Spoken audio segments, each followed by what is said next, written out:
বন্ধুরা, আপনারা কি কখনো ভেবে দেখেছেন যে প্রাণীটিকে সারা বিশ্বে অলস, বোকা এবং শুধুমাত্র বোঝা বহনের জন্য মনে করা হয়, আর সেই প্রাণীটি চীনের বুদ্ধি, কৌশল এবং দূরদর্শিতার কারণে একটি মূল্যবান সম্পদে পরিণত হয়েছে? আমরা গাধার কথা বলছি। সেই গাধা যা আমাদের গ্রামে গ্রামে ধাক্কা খায়, গালাগালি শোনে এবং যাকে লোকেরা শুধুমাত্র বোঝা বহনকারী প্রাণী মনে করে অবহেলা করে। কিন্তু চীন এই গাধার সেই গুরুত্ব বুঝতে পেরেছে যা বড় বড় পণ্ডিতরাও বুঝতে পারেনি। চীন গাধা পালনের এমন একটি পরিকল্পনা তৈরি করেছে যা শুধুমাত্র স্থানীয় অর্থনীতি নয়, বরং পুরো বিশ্বের বাজারকে প্রভাবিত করতে পারে। কিন্তু প্রশ্ন হলো, এই ধারণাটি কিভাবে এলো এবং কিভাবে গাধা একটি জাতের ভাগ্য পরিবর্তন করতে পারে? এই পরিকল্পনাটি অত্যন্ত আকর্ষণীয় এবং এর গল্পটি শুরু যখন হয় তখন চীনের একটি উচ্চ পর্যায়ের প্রতিনিধি দল বিদেশে একটি সম্মেলনে অংশগ্রহণ করে। সেখানে তাদের সামনে একটি কাপে দুধ পরিবেশন করা হয়। জিজ্ঞাসা করার পর জানা যায় যে এটি কোনো সাধারণ দুধ নয়, বরং গাধার দুধ। সেখানকার লোকেরা এটি শুধু আগ্রহ নিয়েই পান করেনি, বরং এতে এমন পরিমাণ প্রোটিন এবং পুষ্টিকর উপাদান পাওয়া যায় যা মানুষের স্বাস্থ্যের জন্য অত্যন্ত মূল্যবান। যখন চীনা বিশেষজ্ঞরা এই দুধের সত্যতা জানতে পারে তখন তারা সাথে সাথে বুঝতে পারে যে এটি এমন একটি সম্পদ যা যদি বৈজ্ঞানিক উপায়ে প্রক্রিয়া করা হয় তাহলে এটি বিলিয়ন ডলারের শিল্পে পরিণত হতে পারে। এই চিন্তা করে চীন সিদ্ধান্ত নেয় যে এমন সম্পদকে কাজে লাগানোর সময় এসেছে যা বিশ্ব সবসময় তুচ্ছ মনে করছে, এবং এর মধ্যে সবচেয়ে গুরুত্বপূর্ণ ছিল গাধা পালন। তার এই উদ্দেশ্যে চীনের গ্রামীণ মানুষদের শিক্ষিত করা হচ্ছে এবং তাদের শেখানো হচ্ছে কিভাবে গাধা থেকে দুধ সংগ্রহ করতে হয়। চীন জানতে পেরেছে যে ইউরোপ, আমেরিকা সহ বিশ্বের অনেক ধনী দেশ আছে যেখানে গাধার দুধ অত্যন্ত চড়া দামে কেনা হয়। এই দেশগুলোর মানুষেরা বিশ্বাস করে যে এই দুধে এমন দারুণ উপাদান আছে যা মানুষের ত্বককে দারুণ রাখে, বলিরেখা দূর করে, রোগ প্রতিরোধ ক্ষমতা বাড়ায় এবং শরীরকে প্রাকৃতিক শক্তি দেয়। এ কারণেই চীন তাদের গ্রামীণ মানুষদের এই অভিযানে অন্তর্ভুক্ত করেছে। কৃষকরা যারা আগে শুধুমাত্র খেতে চাল, গম বা সবজি ফলাতেন, আজ তারা তাদের বাড়িতে গাধার যত্ন নিচ্ছেন এবং তাদের থেকে দুধ বের করে আধুনিক পদ্ধতি শিখছেন।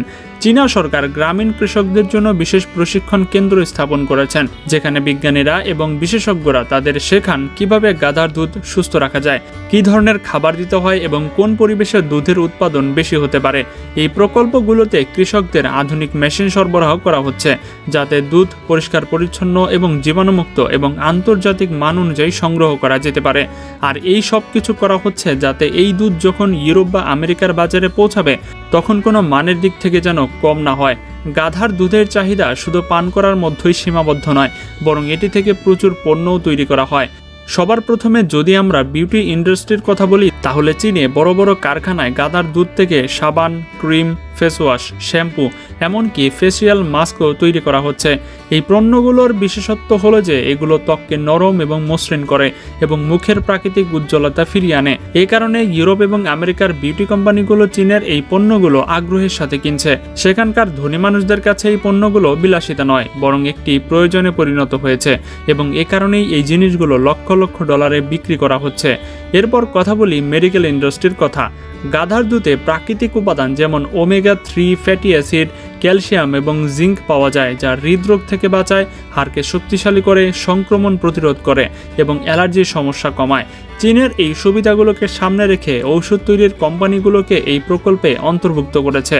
এখন সেখানে গাধার দুধ থেকে তৈরি ক্যাপসুল, সিরাপ ও ওষুধ আন্তর্জাতিক কোম্পানিগুলোকে সরবরাহ করা হচ্ছে। ইউরোপের ফার্মাসিউটিক্যাল কোম্পানিগুলো চীনের সাথে বিলিয়ন ডলারের চুক্তি করেছে যাতে এই প্রাকৃতিক উপাদানগুলো তাদের ঔষধে অন্তর্ভুক্ত হতে পারে। চীন শুধু নিজের শিল্পই নয়, বরং তাদের গ্রামের জীবনও বদলে দিয়েছে। আগে যে গ্রামগুলো দরিদ্র এবং অন্ধকারে ডুবেছিল, এখন সেই গ্রামগুলোতে সমৃদ্ধি ফিরে এসেছে। চীনের এই পরিকল্পনা এখন এত বড় হয়ে গেছে যে বলা হচ্ছে এটি শুধু বিউটি বা মেডিকেল ইন্ডাস্ট্রিতেই সীমাবদ্ধ থাকবে না, বরং ভবিষ্যতে এটি চীনের রপ্তানির সবচেয়ে মূল্যবান অংশ হতে পারে। যেমন আগে তেল এবং সোনা কোনো দেশের অর্থনীতিকে সমর্থন করত, তেমনি এখন গাধার দুধ এবং এর থেকে তৈরি পণ্যগুলো চীনের গবেষণার কোষাগার পূর্ণ করছে। বিশেষজ্ঞরা বলছে যে যদি এই গতি চলতে থাকে তাহলে আগামী 10 বছর চীনের গাধার দুধের আন্তর্জাতিক বাণিজ্য সম্পূর্ণ আধিপত্য বিস্তার করবে। বন্ধুরা, এছাড়াও চীনের গাধার মাংস খাবার হিসেবে ব্যবহার করা হচ্ছে, কারণ চীনের শহর এবং শহরের হোটেলগুলোতে গাধার মাংস খুব আগ্রহের সাথে নিয়ে যাওয়া হচ্ছে। চীনা জনগণের কাছে গাধার মাংসের স্বাদ অনন্য এবং পুষ্টিতে ভরপুর, তাই এর চাহিদা খুবই বেশি। কিছু সময় আগে পরিস্থিতি এমন ছিল যে চীন তার চাহিদা মেটানোর জন্য পাকিস্তান, ভারত, শ্রীলঙ্কা এবং অন্যান্য দেশ থেকে প্রচুর পরিমাণে গাধা আমদানি করত। কিন্তু এই আমদানিতে এত বেশি খরচ হতো যে মাংসের দাম বেড়ে যেত এবং সাধারণ মানুষের নাগালের বাইরে থাকতো। এই বাস্তবতা দেখে চীন সিদ্ধান্ত নেয় যে যদি এই সব কিছু দেশের ভেতরেই করা হয় তাহলে খরচ কম হবে এবং মানও ভালো থাকবে। এ কারণেই এখন চীন দেশের ভেতরে বড় আকারের গাধা পালন করাও শুরু হয়েছে। গ্রাম থেকে গ্রামান্তরে শুধু দুধের প্রকল্পই নয় বরং মাংসের জন্যও গাধা পালন করা হচ্ছে। ফার্ম হাউসগুলোতে গাধাদের বিশেষ খাবার দেওয়া হয় যাতে তাদের মাংস মানসম্মত থাকে এবং তারপর আধুনিক প্রক্রিয়ার মাধ্যমে স্থানীয় হোটেল এবং রেস্টুরেন্টগুলোতে সরবরাহ করা হয়। আজ বেইজিং, সাংহাই এবং গুয়াংঝোর মতো বড় শহরগুলোর রেস্তোরাঁতে গাধার মাংসের বিশেষ পদ হিসেবে পরিবেশন করা হয়। এটি বিভিন্ন উপায়ে রান্না হয়, যেমন বারবিকিউ, স্যুপ এবং স্টিক। অনেক হোটেলে গাধার মাংসকে বিশেষ খাবারের অংশ বানানো হয়েছে এবং সেখানে আসা পর্যটকরা এটি খুব আগ্রহের সাথে খায়। চীনের নিজস্ব ঐতিহ্যে গাধার মাংসকে একটি শক্তিবর্ধক খাবার হিসেবে মনে করা হয়, যা শরীরকে শক্তি দেয় এবং ঠান্ডা অঞ্চলে শীত থেকে বাঁচায়। বন্ধুরা, এই প্রকল্পের সবচেয়ে বড় সুবিধা হলো যে চীনকে এখন বিদেশ থেকে আমদানিতে প্রচুর পরিমাণ অর্থ খরচ করতে হচ্ছে না। যে টাকা বাইরে যাচ্ছিল তা এখন দেশের ভেতরেই ঢুকছে। কৃষকরা মাংস সরবরাহ করে লাভ করছেন, হোটেলগুলোতে সস্তা এবং তাজা সরবরাহ পাচ্ছে এবং জনগণ সাশ্রয়ী মূল্যেই খাবার পাচ্ছে। এভাবে গাধার মাংস চীনের স্থানীয় অর্থনীতির একটি গুরুত্বপূর্ণ অংশ হয়ে উঠেছে। চীন এটি নিশ্চিত করেছে যে মাংসের প্রস্তুতি এবং বিতরণ আন্তর্জাতিক মান অনুযায়ী যেন হয়। বড় শহরগুলোতে আধুনিক কারখানা স্থাপন করা হয়েছে যেখানে মাংসগুলোকে সুরক্ষিত এবং প্যাকেজিং করা হয় যাতে এটি পরিষ্কার পরিচ্ছন্ন থাকে, নিরাপত্তার মান পূরণ করে। এই মাংস শুধু চীনের হোটেলগুলোতে ব্যবহৃত হয় না বরং এখন অন্য দেশেও রপ্তানি করা হচ্ছে, যার ফলে চীন অতিরিক্ত বৈদেশিক মুদ্রা পাচ্ছে। অর্থাৎ একদিকে দুধ চীনকে সৌন্দর্য এবং মেডিকেল খাতে বিখ্যাত করে তুলছে, অন্যদিকে গাধার মাংসের খাদ্য এবং খাবারের শিল্প নতুন প্রাণ দিচ্ছে। এ কারণেই গাধার প্রতিটি অংশ চীনের জন্য একটি সম্পদ এবং লাভের উৎস হয়ে উঠেছে।